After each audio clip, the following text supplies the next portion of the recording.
All right, joining me now, SI Media podcast regular, but it has been way, way, way too long since he has been on. And there is a ton of stuff going on in the world of ESPN and sports media.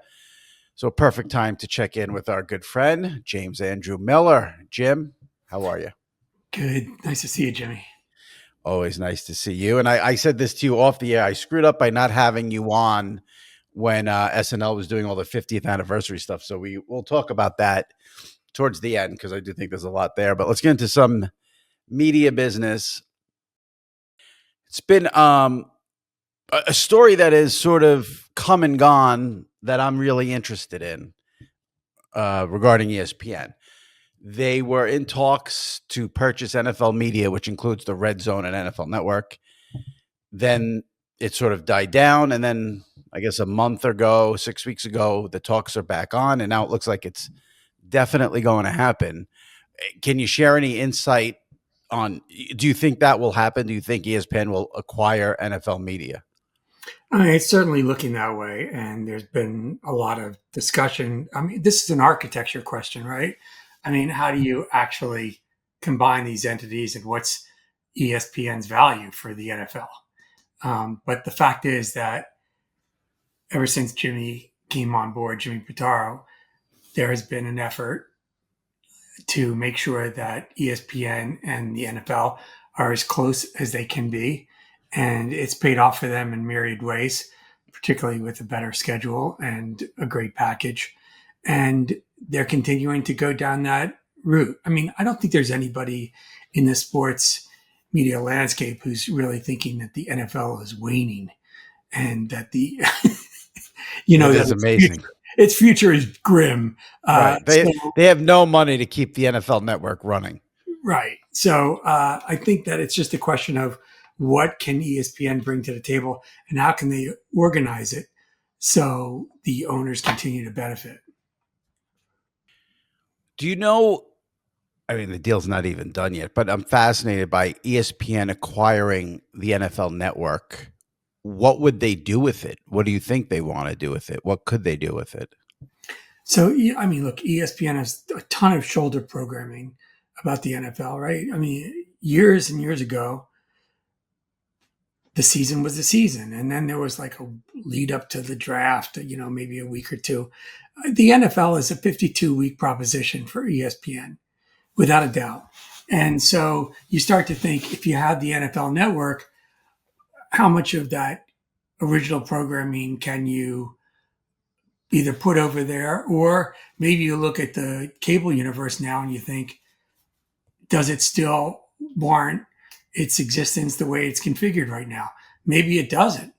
There's Spinco is, obviously in the midst of figuring out what the value of all these cable properties, these cable channels are.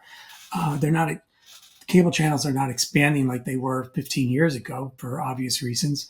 So I think that there's both a business and a creative discussion to be had about, what really makes sense. I think the best thing that I've heard is that they're not walking in with any rules. They're not walking in with any specific covenants. Like, if you get this, then this is going to have to maintain you're going to have to maintain this or maintain that. I think you really look at all of it in a holistic way, and then you start to figure out what's best.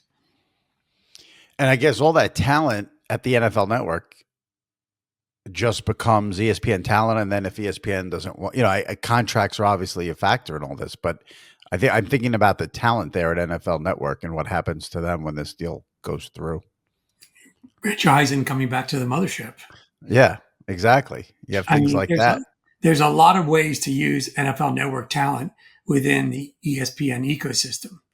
Right. And obviously vice versa. But I think the very first thing that they have to decide is, given all that's going on in the digital landscape and in streaming and everything else, what does it make sense to have just another cable network sitting out there like that?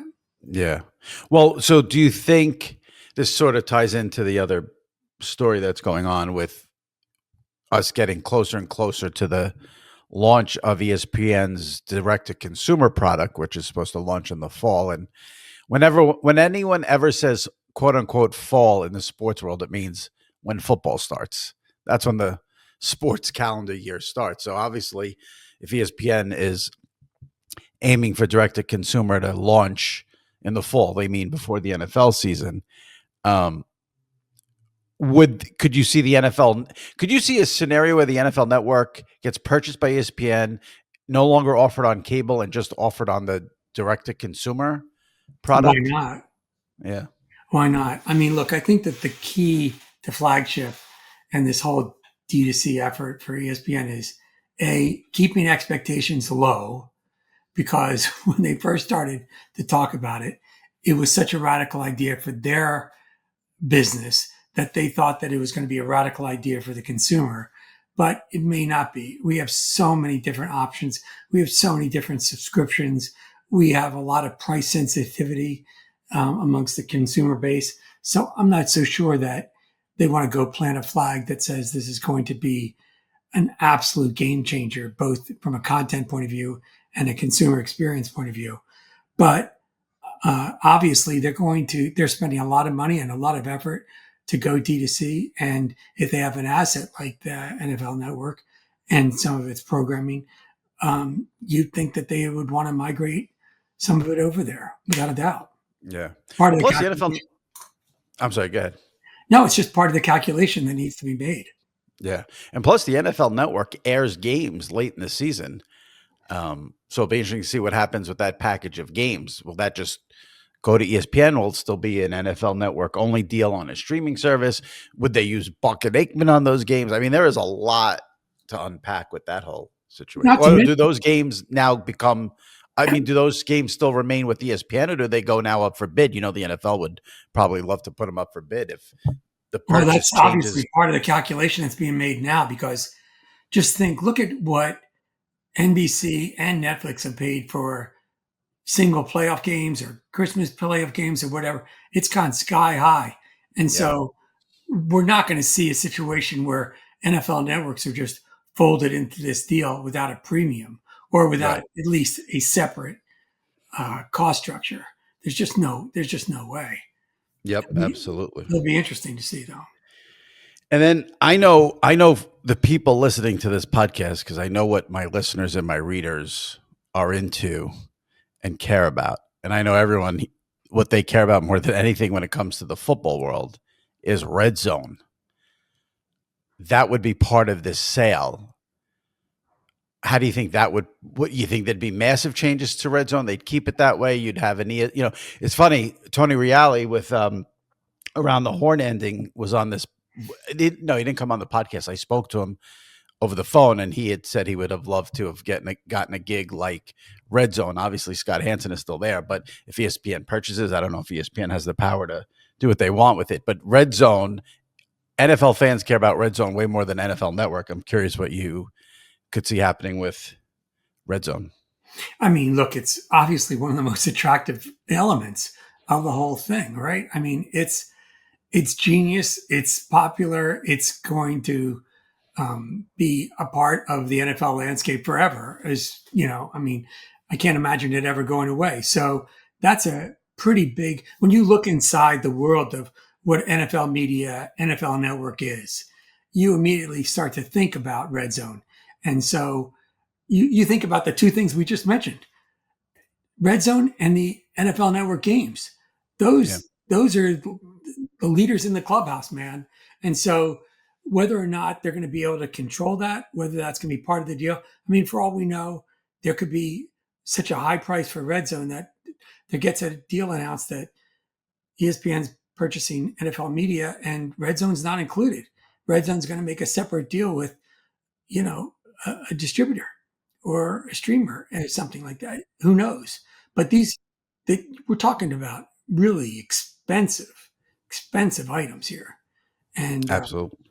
so that's the most curious thing I'm interested in, to see what that actually means. The purchase of NFL media. Yeah. Do you know? I would assume that the timeline on it is they'd want it. I mean, is it conceivable to have this happen before the football season starts? I know that they've been talking seriously. You want to take look. You have this great moment in time, right? The football season, as you alluded to. There's no better. I mean, yes, you can launch, Jimmy Fallon after the Olympics, and you can do this and that, but there's no better vehicle for bringing on new entity or launching a new entity or announcing a new purchase than the beginning of the NFL season. So you Right. have these two big independent variables out there, right? Flagship D2C and the potential of an NFL media deal. I, I mean, they're not going to do it in February. I don't think. I mean, I guess they could do it in February so they have some months and months to roll up and to design it well. But it seems to me like this is a key time.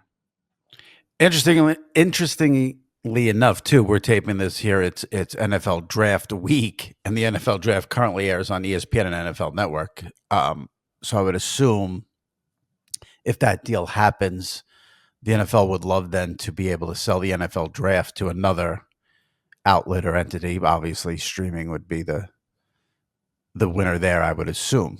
Correct. Yeah, it's so funny. I just came back from the gym. I have my NFL draft from 2011. But look, NFL draft has been part of the ESPN landscape since 1980, right? It's something that's very important and just part of the ESPN fabric. So again, ESPN has to be careful because they don't want to be buying something and lose something that's very valuable to them. The way they've been able to monetize that, the way they've been able to take, so much of their programming and dedicated to the draft has been amazing. And that's a, it's not just a loss, it's a cost because then you have to pay for something else to be in that time and something that's probably not going to be as popular. Right. I think it's a big consideration. Yep. Let me circle back to direct to consumer. Like I said, ESPN, they say hopefully fall launch for that. Do you know? I'd be curious to know if you know what ESPN's expectations are and what you think in terms of what would be considered successful. Is it a certain amount of subscribers, certain amount of money made?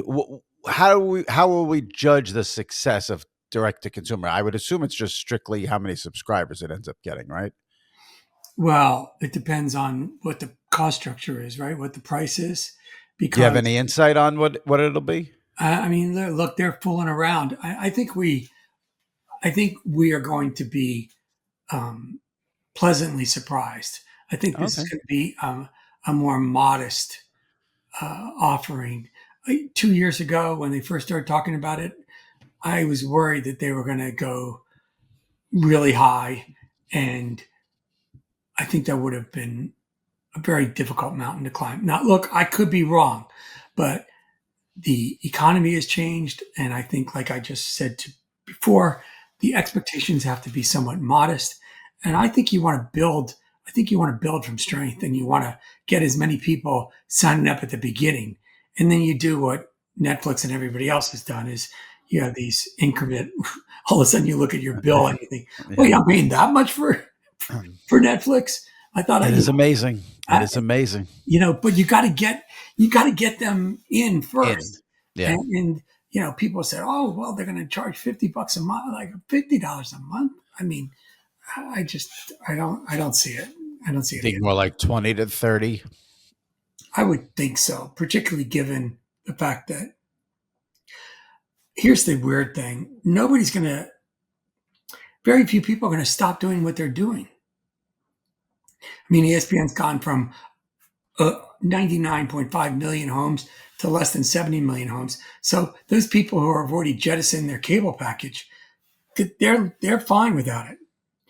Now, I don't know whether they're going to all of a sudden, what else are they going to lose in order to just do flagship? I think flagship is going to be an add on as opposed to a total replacement. And I think that you have to keep that in mind when pricing it. So do you think is it just a matter of all these people have canceled cable Well, no, let me phrase it this way. Do you think the expectation is people who want to cancel cable but have not yet because they're big time diehard sports fans will now cancel cable and just sign up for direct to consumer? How many people out there like fit that bill? I wonder. Is it? That's the whole Uh, calculation. That's the whole bet, yeah, right? I yeah, mean, and I think the problem is that if you price flagship way up there, then people are going to say, well, no, I might as well just stay with what I have, right. particularly given the fact that we're talking about multiple screens and the ease of that nowadays that, didn't exist years ago. Do you ever watch sports and find yourself wishing there was a way to get into the game? Underdog is one of the leading sports apps, and you can play now in your state. They've got all your favorite leagues, teams, and stars to choose from. Create entries with all baseball picks or mix and match across other sports. You can play with as little as $1, and if you get everything right, you can win up to 1,000 times your money. So turn $1 into $1,000 just with your sports knowledge. This week on Underdog, I'm looking at the NBA playoffs and picking Shai Gilgeous-Alexander for higher than 25 points and Jalen Duran for higher than 10 rebounds. Download the Underdog app and sign up now using the promo code Sports Illustrated to unlock a special offer of up to $1,000 in bonus cash when you make your first deposit. Join in on the fun when you sign up with the promo code Sports Illustrated. Claim your special offer today and get up to $1,000 in bonus cash instantly upon first deposit. Must be 18 plus, 19 plus in Alabama and Nebraska, 19 plus in Colorado for some games, 21 plus in Massachusetts and Arizona, and present in a state where Underdog Fantasy operates. Terms apply. Concerned with your play? Call 1-800-GAMBLER or visit www.ncpgambling.org. In Arizona, call 1-800-NEXT-STEP or text NEXT STEP to 53342. In New York, call the 24/7 Hope line at 1-877-8-HOPE-NY or text HOPE-NY. I'm just thinking what ESPN has in their property. So, like the NBA finals, for instance, still air on ABC. Right. If you cancel cable and just get direct to consumer, would you get access to what's on ABC in terms of the sports that ESPN carries? Yeah, that's a whole hornet's nest, right? I It mean, sure is. that's one of the reasons why the lawyers have been involved more than maybe the technology experts, because what is going to be available? Every media rights deal has the long forms are, that's why the short forms are fine, but the long forms take months and months and months. I mean, close to a year to be executed because of questions like this. And so um, it's not it's not for certain what we're actually going to be able to get on that. And it'd be weird to be able to see NBA. Let's say you sign up for flagship, right? You'd be able Right. to see NBA games except for the playoffs. It would be the conference finals and the finals are on Right. ABC. Right. Yeah. Right. Now, most people, though, will say, well, we have TV, we have linear television, so we're not, nobody's going to, I doubt there'll be very few people who have flagship who won't have a linear TV channel. Right. So you're still paying double. It doesn't seem like you'll ever get it where you're just paying for one thing. You're always going to be paying for multiple things in this world. It seems like of streaming and television. Because Um, at the end of the day, even if you're someone who gets rid of ESPN and you get flagship, you still need a basic cable package to watch so many other things. If there's games on FS1, if there's games on TNT and TBS, you can't just get it down to one thing, I don't think. that's true, except let's go back to the numbers 100 billion to less than 70. People are Right. doing it. Right. Right. I mean, that's been the huge, huge turn, right? In the last 5 to 10 years. I mean, people are doing it, and they are living without it, and they've created their own content universes without having to pay that cable bill. By the way, I think a lot of those people though wish for the old days because they're spending a lot more now between all their packages. That's been my whole thing for years and years. Is I always use the hashtag on Twitter, cable for life. I'll just keep it. I And mean, when the that's Lord it wants to for me. punish you, he answers your prayers. It's like, Wait, I mean, you're plugged into ESPN. You wrote the book on ESPN. Inside of ESPN, inside of Bristol, do they think direct to consumer is a slam dunk, or do they have some concerns? I think it depends on who you talk to, but I don't think anybody, you talk to a lot of people in this business. I'm very skeptical of anybody in the media business right now who talks like anything's a slam dunk. I Right. mean, you know, I understand Netflix has an incredible advantage and it's a pretty good thing, but the speed of change and the way that the elasticity of people's uh, economics and taste and everything else.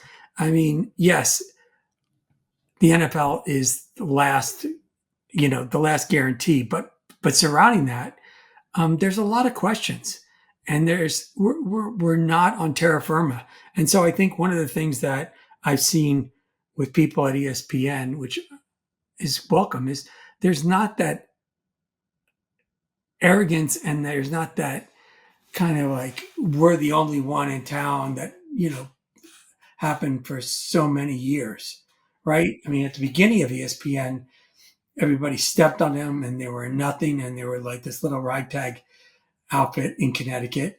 And then all of a sudden, they ate ABC Sports. They had this dual revenue stream, and they started buying up things. I mean, what John Skipper did when he was president of CNN of ESPN, he went on one of the great spending sprees of all time. And not only that, but instead of like 3-4 year deals, he was doing 8-9 years deals. I mean, $1 billion deal with the Big Ten, things that were never imaginable. More than $20 billion on college football. I could go on and on and on. Yeah. And so that moat around ESPN was gigantic. But you gotta say at the same time that the other places, other networks, found a way to still maintain their businesses and now are doing pretty well. But you have no idea what the future is going to hold right now. I don't think anybody does. Do you think ESPN looks at Netflix, Amazon, Google as their primary competition today more than Fox, CBS, Turner? Oh, it's an interesting question, and I think I was on a panel once talking about it. Here's the thing: if you're going to think about just the sports universe, then maybe that's your answer with the latter.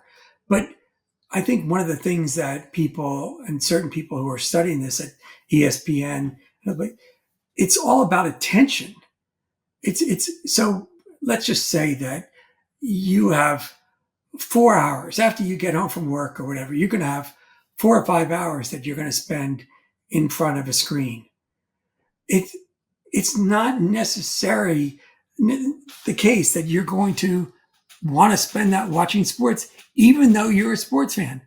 because maybe White Lotus is so compelling for you, or maybe something else that Netflix is doing, or Amazon or something is so compelling for you that you're going to donate some of that time. You're going to give away some of that time. So that's, I mean, because there's such an abundance now of content and IP out there, we're making sort of different choices. I can't tell you how many people, friends of mine, even in the last week, where I said, "Oh, did you see that playoff game, the NBA? Basketball friend." No, I'm watching Adolescence. I can't stop it. It's like so freaking good. I've never seen anything Yeah. like it, and that's something for ESPN to think about. And that's something that they have to deal with. And that also affects people's pocketbooks and their choices. One of the other big things recently at ESPN, as we shift gears here a little bit, is the breakup with MLB, which then turned into, well, we'd still like to have the MLB back. And I hate when people say the MLB, and I just did that. They'd like to have MLB back. What do you and this has been laid out with what MLB pays Roku, whatever it's called, and Apple, and then what they call and what they pay ESPN. So I get where ESPN's coming from 100% on this, and baseball has a million issues when it comes to their television broadcast situation. Give me your gut feeling if you think baseball is completely done with ESPN, or if you think there's a chance they reconcile with a new contract. One of the throughout the history of media rights negotiations, Jimmy, one of the most dangerous sentences is we want to spend less money, because it can be taken two ways. And a lot of times rights holders like the MLB will say, oh, so you want the package for less money, huh? Well, the hell with you. And it may be, as I think this was the case with ESPN recently, no, we don't want the same package for less money. We just want to spend less money on baseball. And it's a Right. weird kind of, that's where you get into also. I mean, I love media, right? Right in the book, writing about all the different rights deals that ESPN had throughout its history. It was always one of my favorite things, because it also manifests itself in terms of like the personalities of the people involved. Jimmy Pitaro and Roger Goodell. I mean, I have a lot of faith in their ability to work through things and to come up with something. Not John Skipper and Roger Goodell, but Jimmy Pitaro and Roger Goodell. Jimmy Pitaro and Rob Manfred, not so much.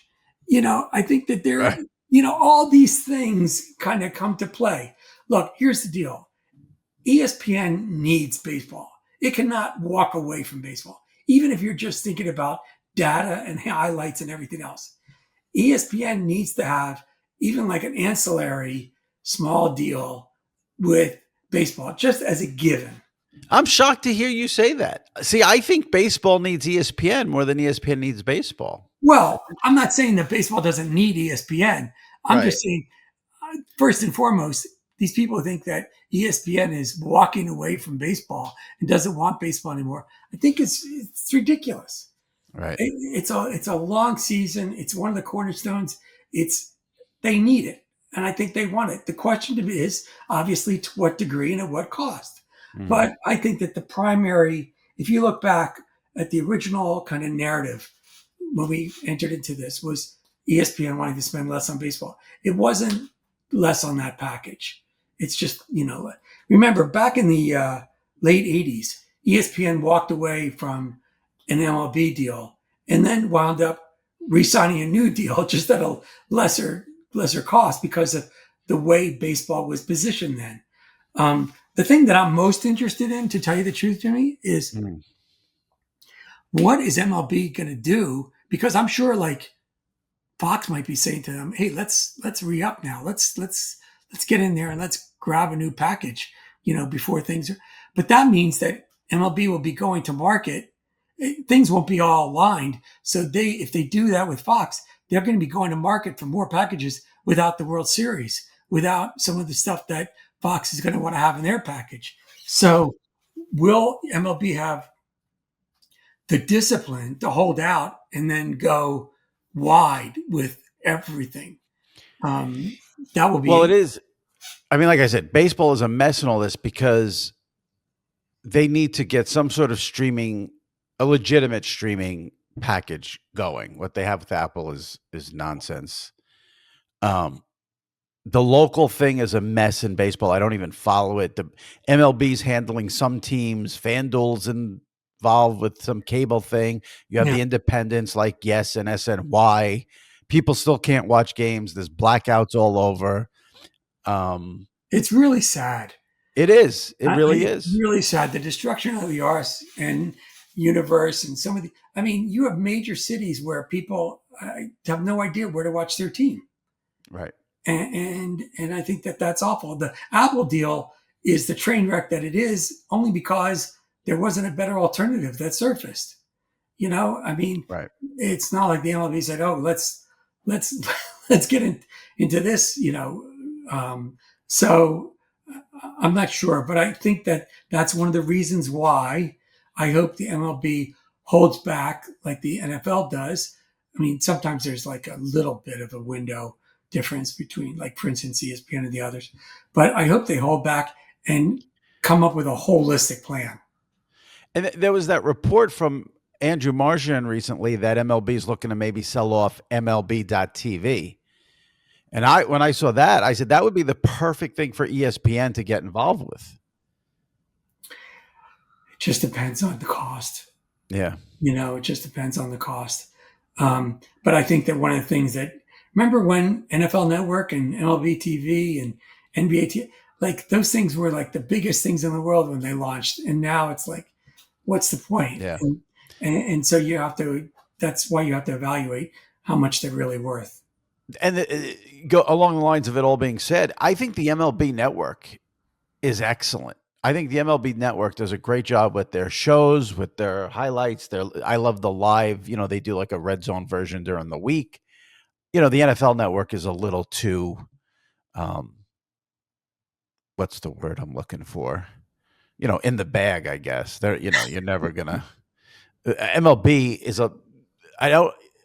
Listen, I'm not saying on the MLB Network you're going to have someone go on there and say, "Oh, our TV rights deals are a mess," but it does feel a little less. No, you have a better shot of hearing from somebody on the MLB Network about what's wrong with baseball or right. a controversial call or something like that than on the NFL Network. Yeah, the NFL Network is strictly a promotional vehicle. There's just no two ways about it. And I like the MLB Network a lot, but like you said, the MLB Network, NBA TV, and NFL Network, with cable dying the death that it's dying, you don't know how long those things can sustain what's going on. So it is sad. It is sad. I mean, baseball's got to figure out its act in the next year. I mean, it just has to. And because I think, here's the weird thing. I think baseball is more popular than we feel because of this bizarre, crazy distribution network it's just all over the place, and part of its infrastructure is deteriorated, and I think that there's a lot more fans there if we were just able to have a place where we knew that we could watch our teams. But I said earlier that baseball needs ESPN more than ESPN needs baseball. You don't want to be the only sport out there not on ESPN. You don't want to be in that. We saw it with the NHL when the NHL wasn't on ESPN and they never got mentioned again. If baseball is not a part of the ESPN family, I think it could do a lot of damage to the sport. Not that ESPN's covering baseball all the time. Manfred cited ESPN getting rid of baseball tonight as something that bothered him. But even in just terms of perception, you don't want to be the only sport out there not in bed with ESPN. Look, I think they need it. By the way, if you were the commissioner of baseball, you'd be upset at Baseball Tonight going away too. I think that part of it is, it's really sad. By the way, ESPN has always had some pretty clever baseball people attached to it, so yes, part of the loss as well. I mean, listen, to me, I remember back in those days with Peter Gammons when he would give out his updates. You hear the little jingle, you got all excited, you knew something good was coming. Different time. Absolutely. Different time. Let me ask you this. I had Charles Barkley on the podcast last week, and I asked him, I said, I got the impression from him, he doesn't love this deal that is set up with Turner still producing inside the NBA, but it airing on ESPN beginning next season. And Charles said his only issue is that he doesn't know the schedule, and he has more issues with Warner Brothers than ESPN was his answer to me. It does seem like there's still a lot of confusion about this deal. I was under the impression that it was pretty simple and straightforward. everything that has taken place all these years with Turner people and Turner production and that crew and that set and everything stays the same, except the show's going to air on ESPN. But there still seems to be some confusion over it. Do you know, is everyone happy with this deal? Are there any issues with the ESPN inside the NBA deal? What can you tell us about that? I mean, look, again, I'm sorry to be such a history nerd, but basketball has been a pretty tough mountain for ESPN, right? I mean, Oh yeah. you can Oh yeah. you can have a lot of fun going through all the different incarnations of talent and shoulder programming and halftime shows and correspondence and everything else. It just never really, it was never easy for ESPN. So Never the idea, clicked. Never right. clicked. And meanwhile, Turner puts on one of the great sports shows of all time.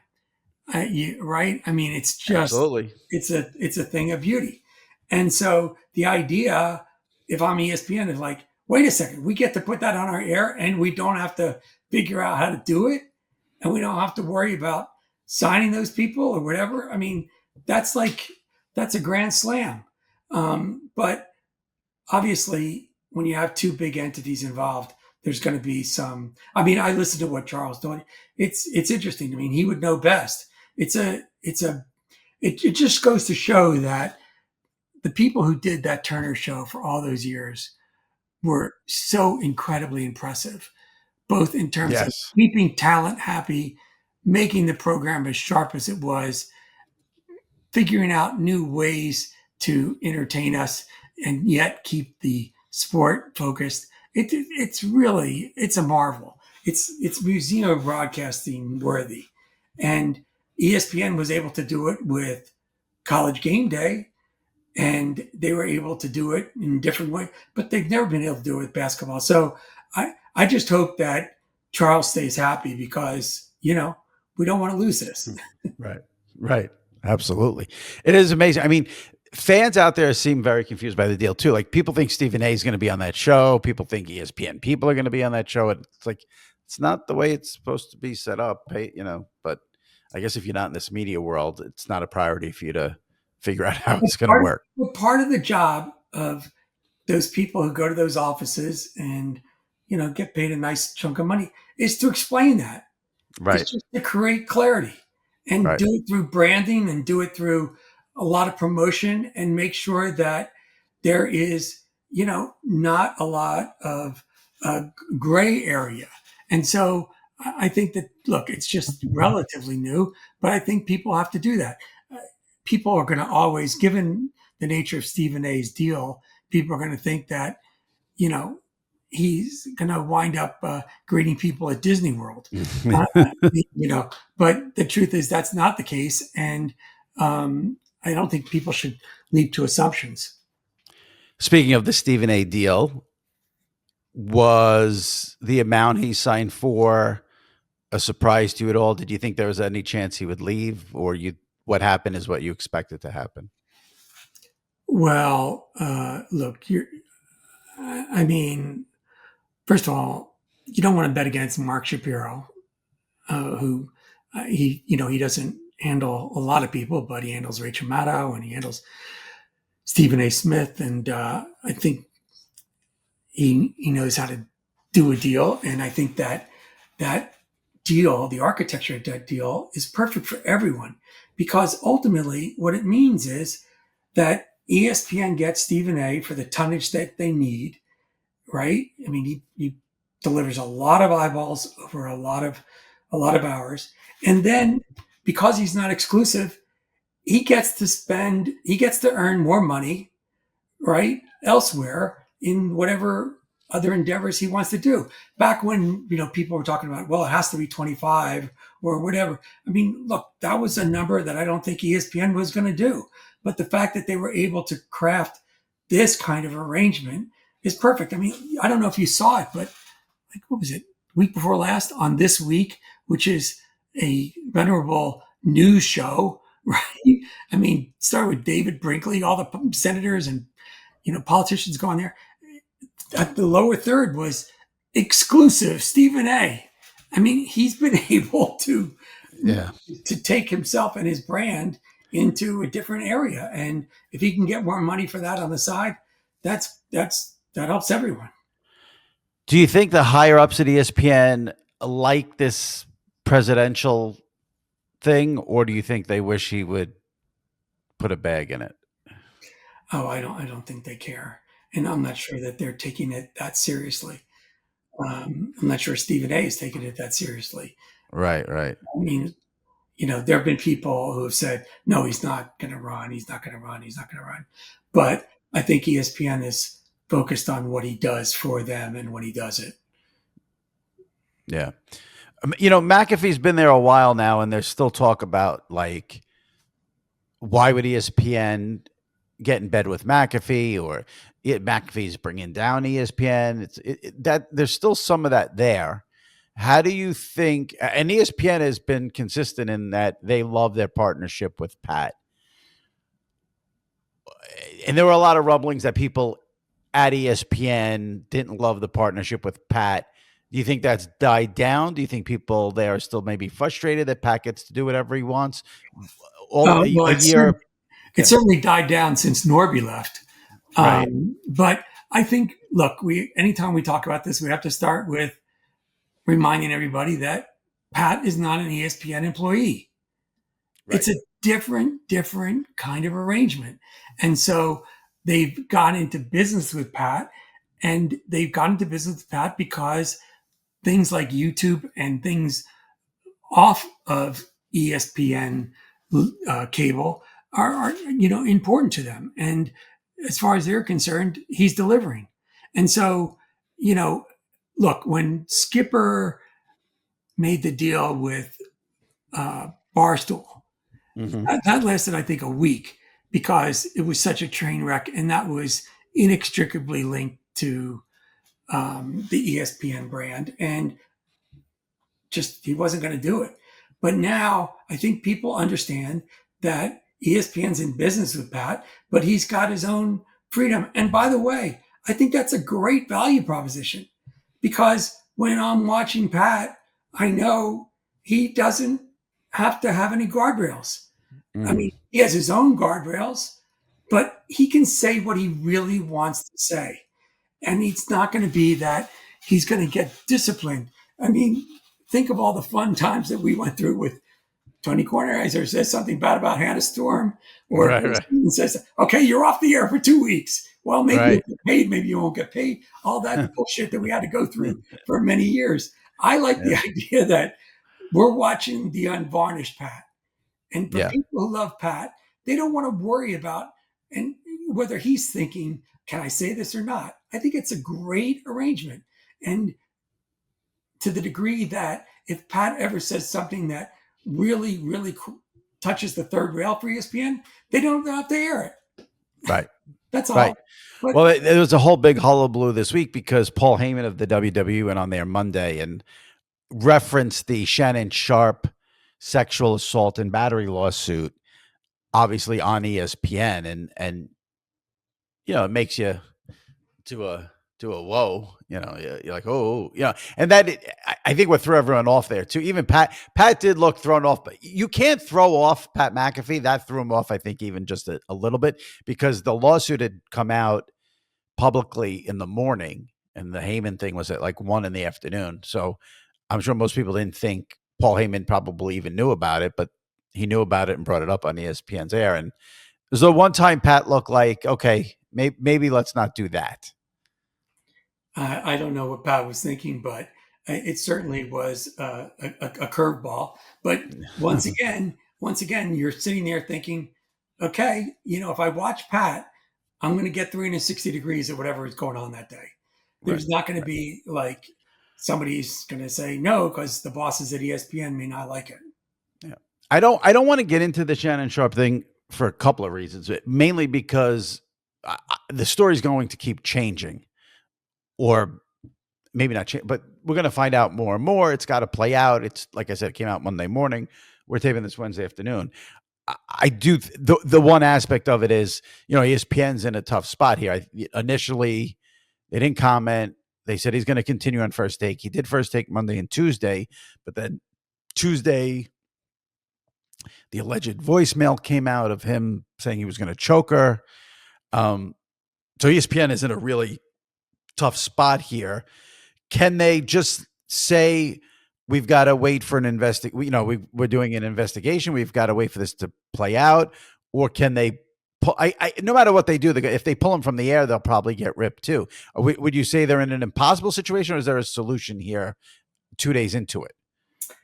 Well, I think one of the solutions has already emerged, which is that when Shannon went to share his thoughts, he went on X.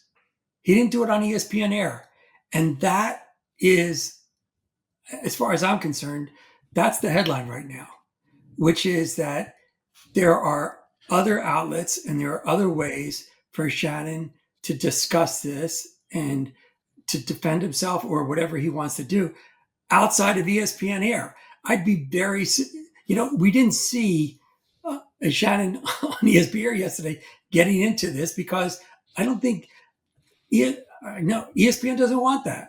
Right. And so I think that's the dividing line as they, move forward with, obviously it's too early to understand anything. Yeah. And it's just a terrible It's funny story. you brought that up and say it that way, because I wrote a column today, because after Shannon's video, then Stephen A did a 20-minute video discussing it.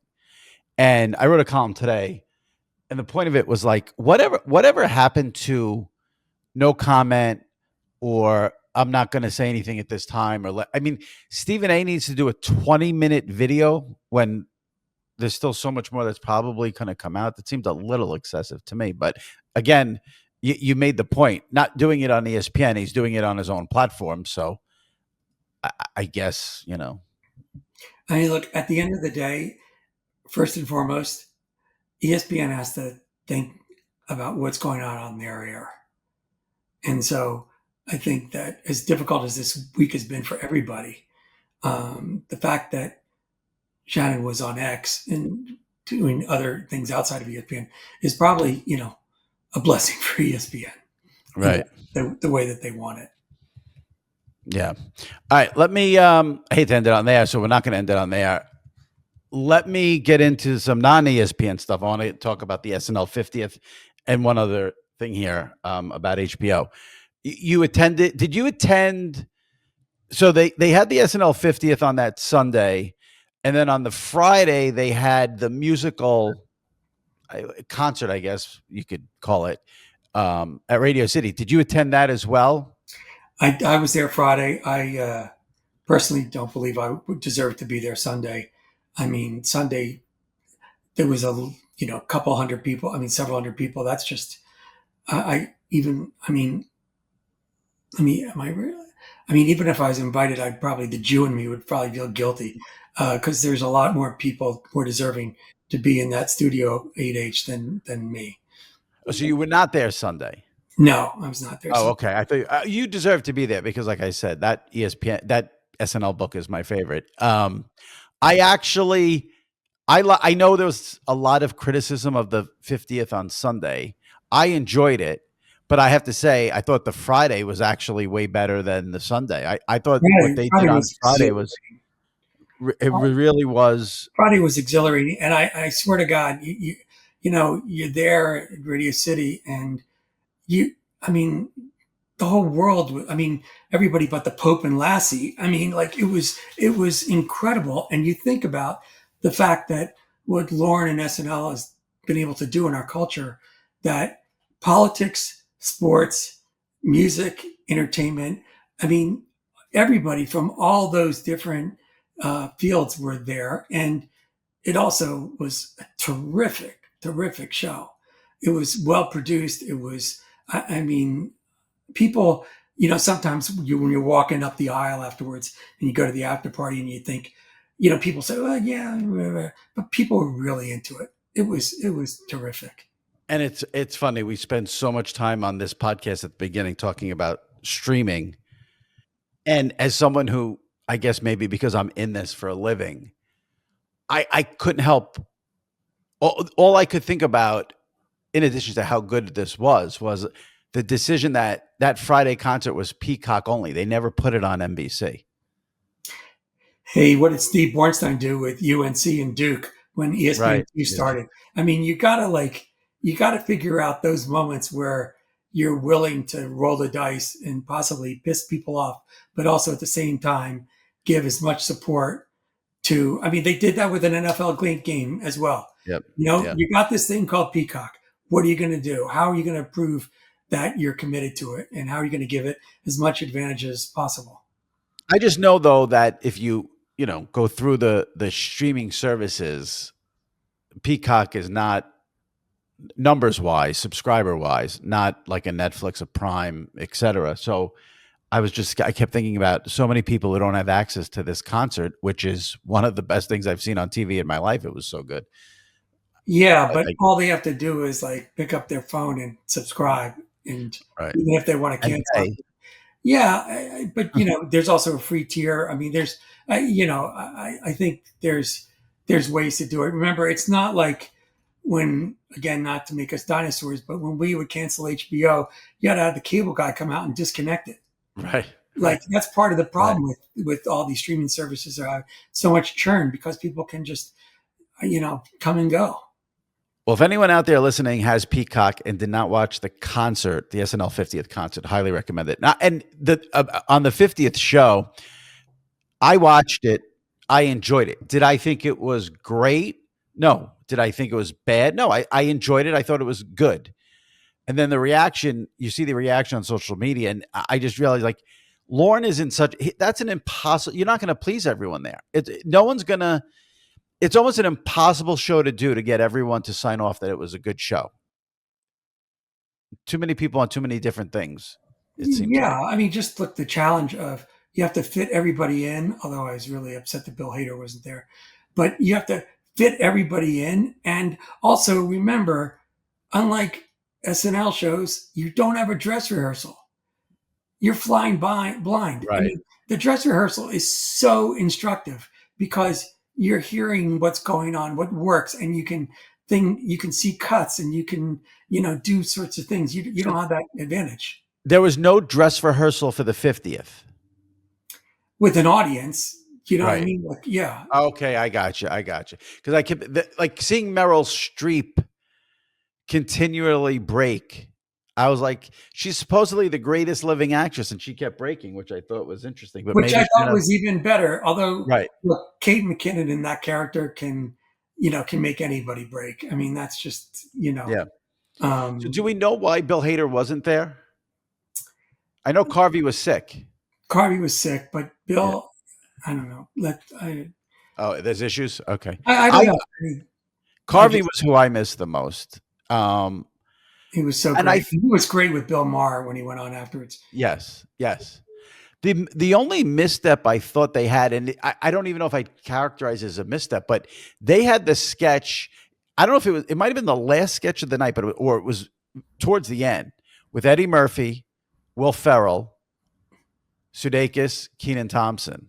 And I thought maybe you want to put that earlier to get more eyeballs on it because the show was so long. I could see people fading out by the end. But to So me, good. you have a sketch with Will Ferrell and Eddie Murphy together that you got to get that in front of as many eyeballs. But again, like we talked about earlier, everyone just goes. I mean, I saw the numbers on YouTube later in the week for all those sketches, and they were through the roof. Yeah, oh yeah. It was. I mean, I think that you can say that it was a success. I'm Yeah. sorry, but some trolls on the internet. I mean, maybe people can find, as you say, people can find fault with anything. But I think by and large, if you were to say to anybody, at NBC Universal, what did you think of the SNL 50th? I think they're gonna feel like it was well done. By the way, I know you're a Larry David fan. Just speaking I of was Bill, I was gonna bring up, but I think you're about to bring up. did you read his op-ed in the New York Times, I did. which trolled Bill Maher?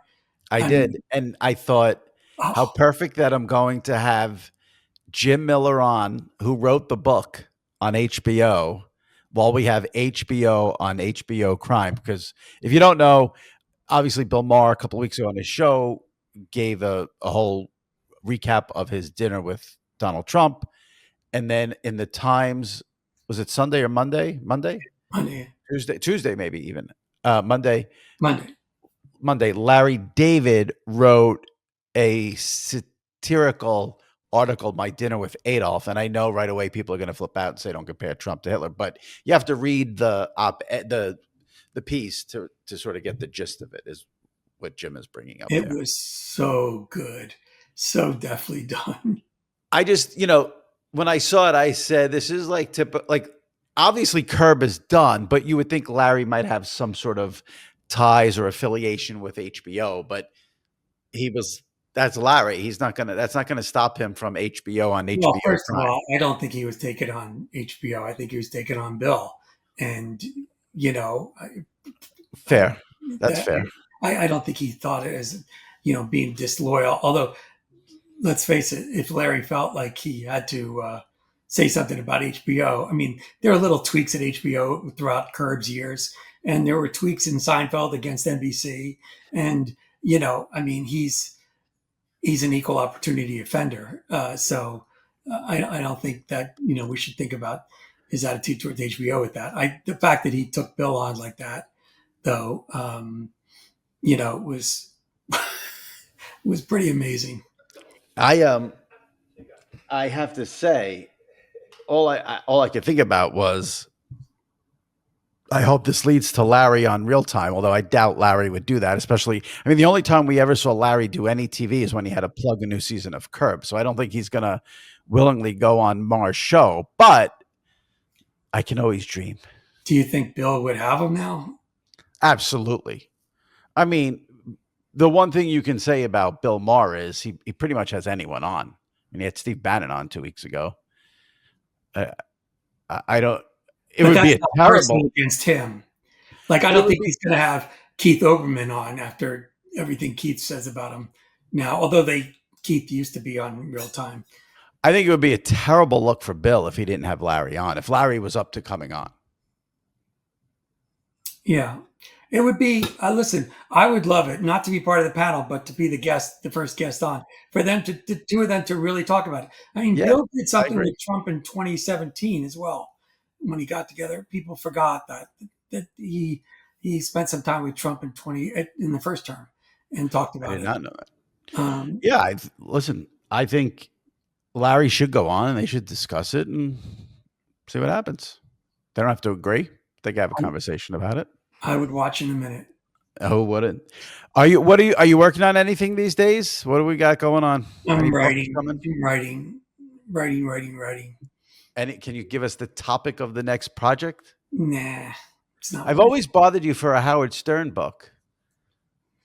I wanted to do. I was thinking about doing Howard for the Origins podcast, my Origins podcast, which I'm going to start up again, because I think the early days of Howard are just wonderful. And yes, if I could do that, I would do that in a minute. That would be outstanding. It's amazing to see the way Howard is now with people. It's just so interesting. There's really been quite the evolution. I give him credit for sort of, I mean, there's such major backlash about, him changing and the woke and all that stuff, but he has, as someone who listens to him, what I give him credit for is he's able to tune all that out and just, he does what he wants. He's not wrapped up. To be in this time and not get wrapped up in social media and what people on social media say about you, I envy anyone like that, because it's a great trait to have. Look, Howard is not Laurence Olivier. He's not acting. And when he questions these people, I'm sorry, but I buy it lock, stock, and barrel that he is literally interested in what he's asking in a way that very few interviewers can do it. And, I mean, and it's so earnest, and it's so, I think that's one of the reasons why people trust him so much and open up to him the way they do, because they really do believe it. And I think it's great. I'm so glad he's still doing it. Well, let's get a Howard Origins. That would be outstanding. And I would love it. This was outstanding. I appreciate you coming on. This was really great to be really good. And We'll get you on soon. This was too long of a wait. We'll get you back much sooner. Yeah. Maybe the fall when direct to consumer happens for ESPN. That could be a good time to Yeah, chat for and I think sure. that NFL media story that you're following too is going to be it's going to be very interesting. It'll tell us a lot about the state of the business. I agree. I'm locked into that. I really want to know how that all plays out with because it is tied in with the NFL. So you have to be into it. There's just no two ways about it. See what Yeah. happens. All right, Jim. Be well, and Keep doing the we'll talk Lord's to you work. soon. Thank you. I appreciate it. Take All right. care. Thanks for having me.